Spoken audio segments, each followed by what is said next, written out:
Purpose. Hello, welcome to Youth of Purpose, a show that is here to inspire you and equip you as a young person to be able to understand yourself better and be able to contribute to your country's development. Youth of Purpose is here to give you a platform to also be able to share your opinion in as far as national importance issues are being discussed and be able to be heard as the young people.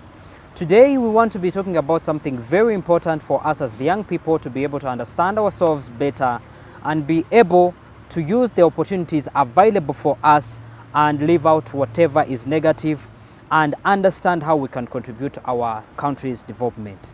Now, as we approach the World AIDS Day, which is coming forth on 1st December, I want us to be understanding this mayhem of HIV AIDS and be able to break the stereotyping, be able to break the myths that are surrounding the disease HIV AIDS, and understanding us as people. How can we be able, for example, to live with the disease, but also how can we be able to protect ourselves for those who haven't gotten it, and how we can be able to live in harmony in our communities, but also achieve our dreams despite of all the challenges that comes with that. And with me, I have the right person to discuss this topic, and she is very capable, but also has a very great sense of humor, knowledgeable and capable. You're welcome to Youth of Purpose.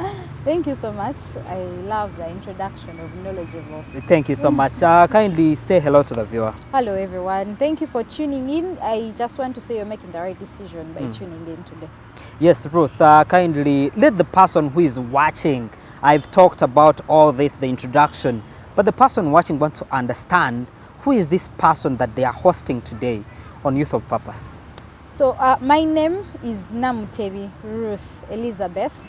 I am a 30-year-old and I am commonly also known as Madam Architect. That is my brand name.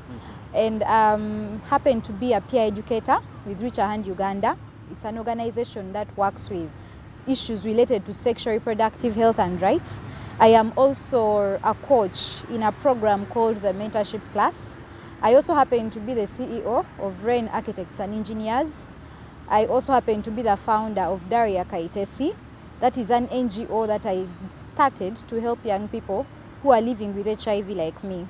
And so I've been doing a lot of advocacy, a lot of work out in the field, but most recently I earned myself the title of Honorable Member of Parliament, that is in the National Youth Parliament. So every once in a while I get to advocate for issues that are affecting young people on the floor of Parliament.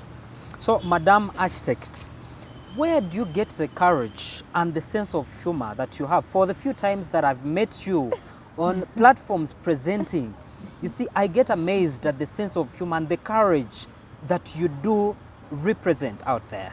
I think the reason as to why you're actually surprised about my sense of humor, or actually it's not even you. I have had this comment from so many people, even my classmates. Yeah? I happen to be a student at the International University of East Africa. I'm pursuing my bachelor's degree in architecture. So I happen to get those comments a lot from people because the way life is that we have assumed that people who are living with HIV have a lot to worry about. We have a lot to be depressed about. Like we have no reason whatsoever to be happy and joyful. And yet that is a wrong mentality. I perceive life differently, and that is why I have the type of friends that I have. I perceive life in a way that it's worth living, it's worth chasing, and it's not a rehearsal. So you live it in the moment. Amazing. Yes. So, Madam Architect, you bring in an aspect that I wanted to bring out a bit later in the show, but good, you have brought it in and we shall be able to talk about it. So, basically, before we go about that, tell me about your childhood. I was a very curious child. I remember I was very curious. I had all the right questions. Wow. And I was very outspoken. And growing up, I realized that I was constantly told, do not ask that, you're not supposed to say that, don't say that. But then I realized that my ability to be outspoken contributes to who I am today. Wow. And then that's a challenge most parents are doing today is we are not teaching our children to be outspoken. And if your child is not outspoken, that's where we have cases of rape that are happening silently, cases of incest, because you have told your children that they are not supposed to speak when the adults are They speaking. cannot express They are not supposed to themselves. express what they are thinking. You know, they cannot report that so and so is illegally doing this to me, and that's wrong. So for me, actually, my number one goal right now in life is that when I become a mother, that's one of the things I teach my children, to be outspoken and to stand by their word. Because again, when you speak, there's a lot you can overcome and fight. I mean, I achieved my scholarship by making noise about the fact that I am being discriminated and not given a scholarship, and I got the scholarship eventually. Wow. So if I wasn't outspoken, maybe I would still You wouldn't have gotten the I'll be in the scholarship. closet, not talking about it. Great. So what are some of the challenges that you faced in your childhood? I would say a lot of questions were unanswered. I had a lot of questions of how come this is like this? How come this is like that? And I wouldn't like to say I had the best relationship with my family.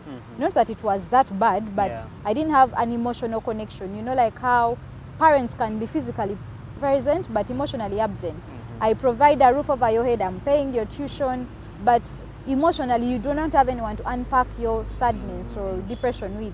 So at what age do you get to know that you have HIV/AIDS?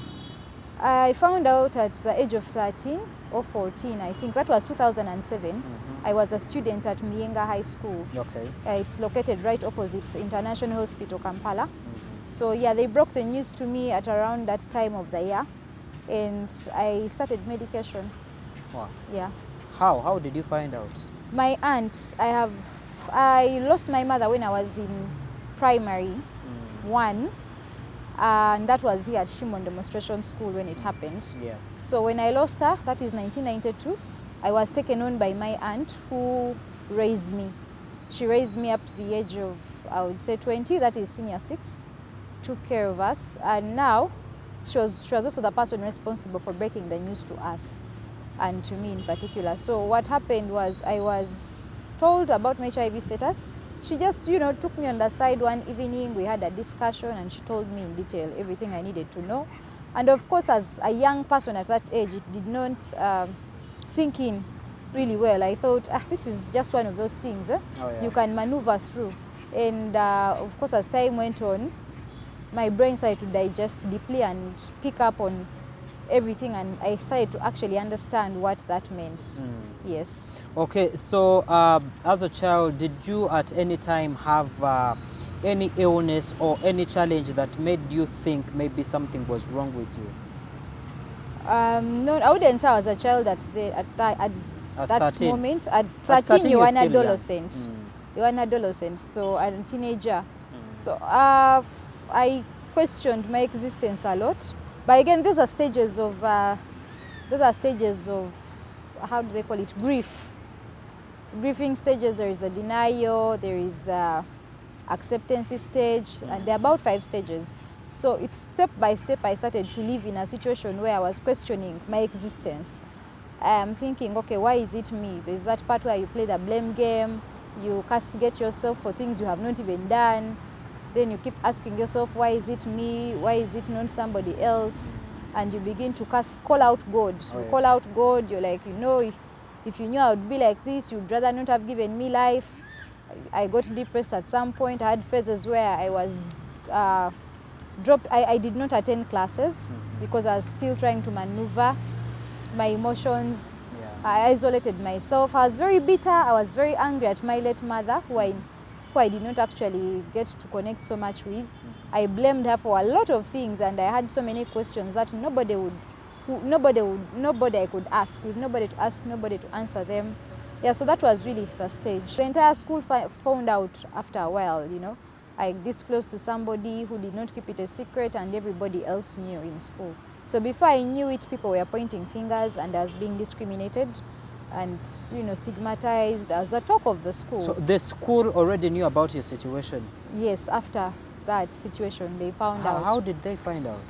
I disclosed to a friend in search for comfort. There is this stage where you need somebody to talk to.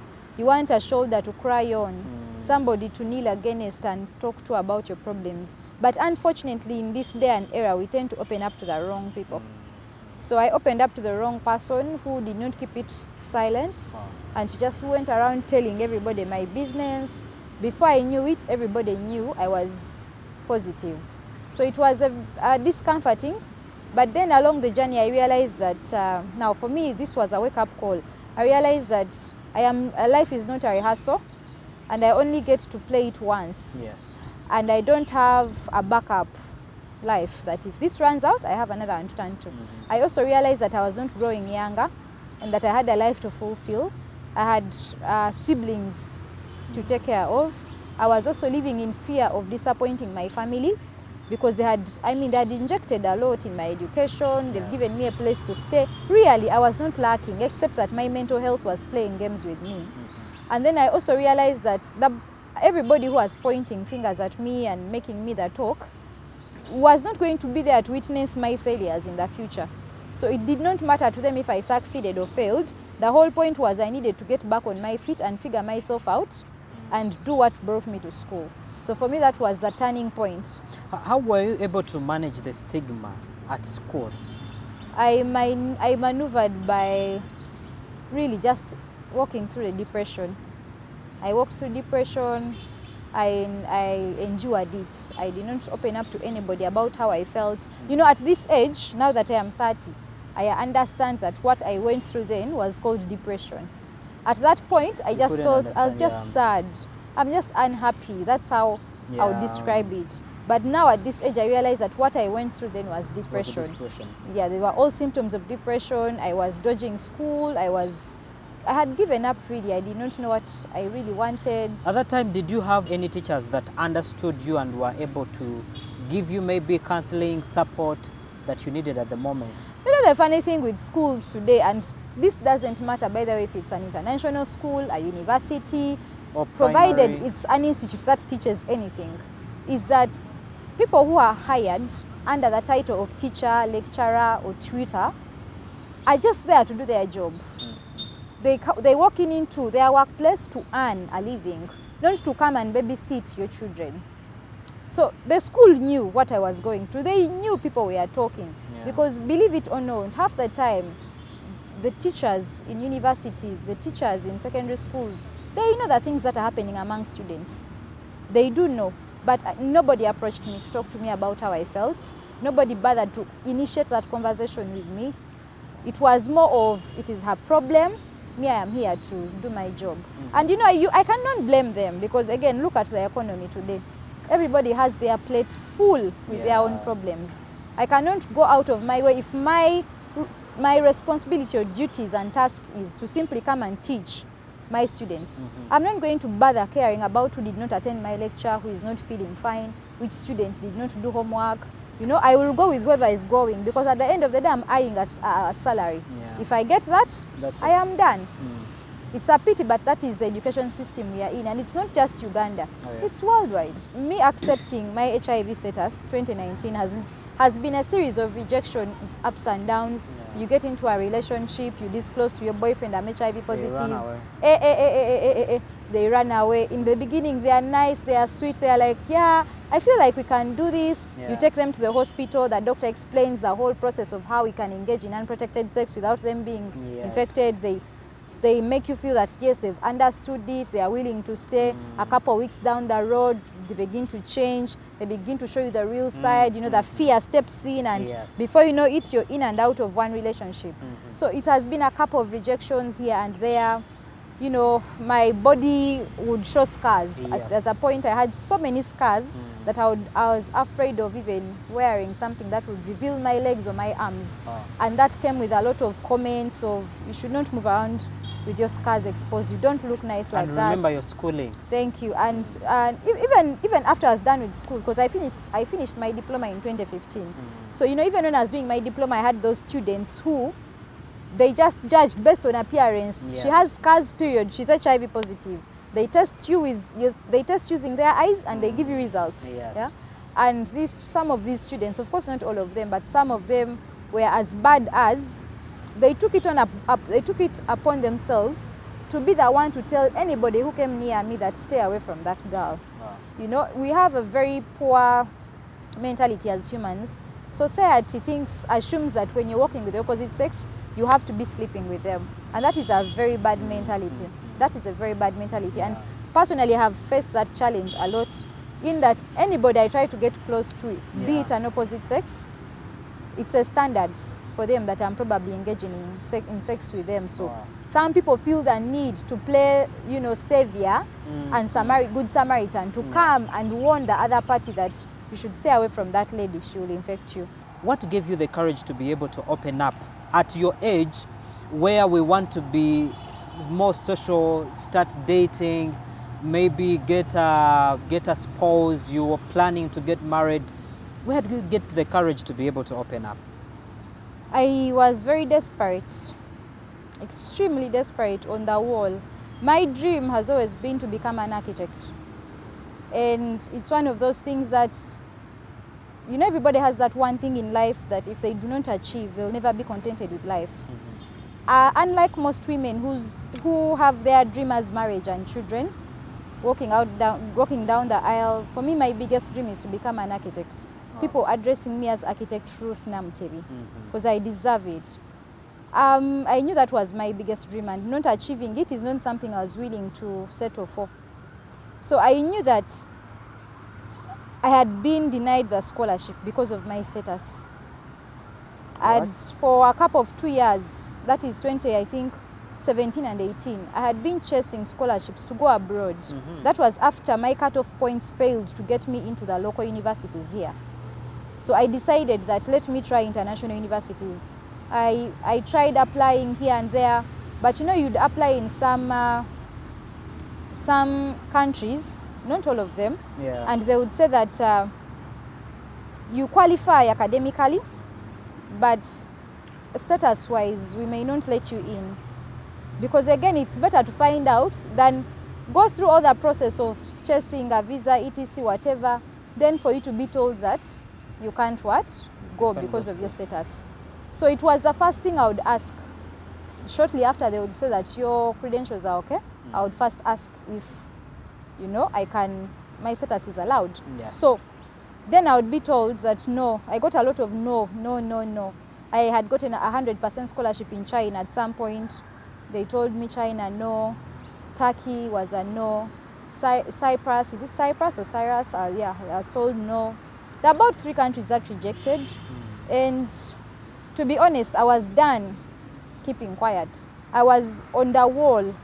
You know, when you're desperate and you're willing to do anything to get to your goal. So the opportunity of sharing my story in an article in a newspaper came up, and I took it up. To be honest, at the time I was not aware what the impact would be. I didn't know if it would be positive or negative. Who gave you the opportunity?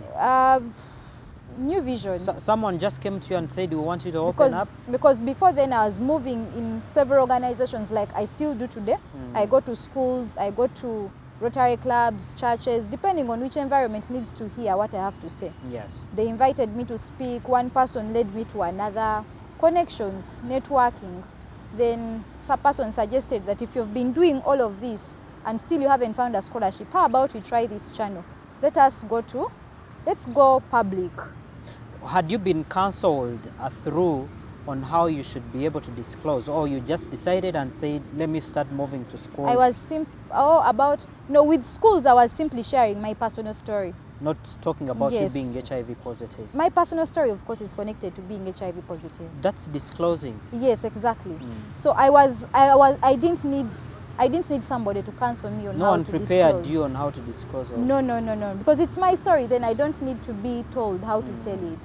So I was just simply going to schools, telling them my HIV story, how I ended up positive, just to get these young people to change and get in line. And I was also doing it because when I was growing up, I didn't have so much of a shoulder to cry on and kneel on. And I thought if I went through this, then it means there is another young person going through it, but they don't know how to deal with it. So the little I can do is go back to those schools and share my story. Maybe it can change somebody's life. And in the process of doing that, I met so many people who offered me opportunities here and there. So that's how I ended up in my first New Vision article.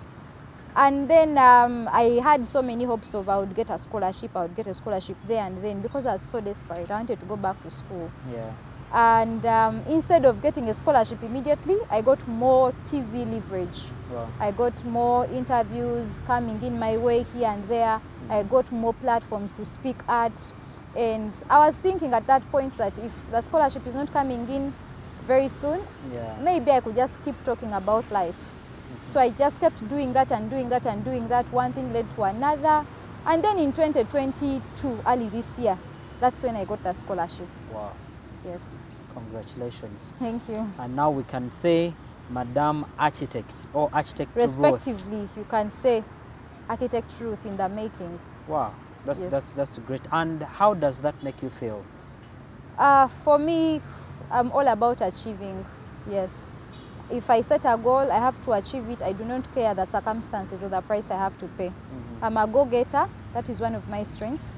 And yeah, I can say right now I'm in and out of school trying to achieve my degree in architecture such that I can begin practicing in the field. Yes. Yes, I think I would also be the first architect probably in Uganda, I don't know, worldwide, to disclose Yes. her HIV status. From the experience that you have had, we hear many young people out in institutions of learning, out in communities, joking around HIV/AIDS, saying, you know, it's a disease like malaria. It's a disease like cough, that you know what, you will get sick, you will get medicine, and you will live, you will give birth to children, and you will still live. And they joke around it. And for some ladies, you will find a young girl saying, you know what, instead of getting pregnant, she would rather get HIV/AIDS. What message do you have for such kind of young people? People who say that they would rather have HIV than have a pregnancy, it's because they've not yet had HIV before. You see, HIV can kill you faster than pregnancy. Why? HIV comes with mental health complications. Like, there is no way you can talk about HIV and not talk about mental health. The two are intermarried. Depression. It's a couple. Whether you like it or not, at some point you're going to get depressed because you're HIV positive. But again, we have a category of men who will die in their own movie. They will never accept that they are depressed or they need counseling, they need to be guided. But believe me, as a person who is out there talking to so many people living with HIV, I have met so many people who have disclosed to me their status and how they are fighting to maneuver it, Yes. here and how and where.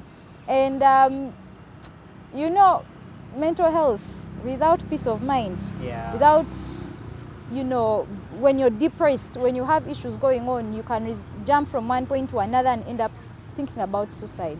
And at some point in my diploma, while I was doing my diploma, I actually tried to take my life because I felt rejected, I felt unwanted, I felt like the people I was studying with did not really want me around. You know, I felt unloved. So at that point, I just felt that suicide was a solution. You know, I tried to take my life, and to be honest, just stay away from HIV, because you may survive with a pregnancy, but you may die from having HIV. If your brain is not strong enough to handle being HIV positive, you will not survive it. We have very few advocates out there. And the reason we are few, it's because we've accepted, you know. Yes. We can boldly talk about it. I mean, all my classmates know my HIV status. The administration knows. Yes. It's not a secret. I'm not ashamed to talk about it anywhere. But you who is living with it secretly, the fact that it's a secret to you means that you're still battling with it, still battling to accept. It's not a place you want to go. It's not a game you want to gamble with. Yes. Yeah, so don't. So would you advise everyone who is HIV positive, to be able to come out and disclose? Yes, I would, but disclose to who is the right question.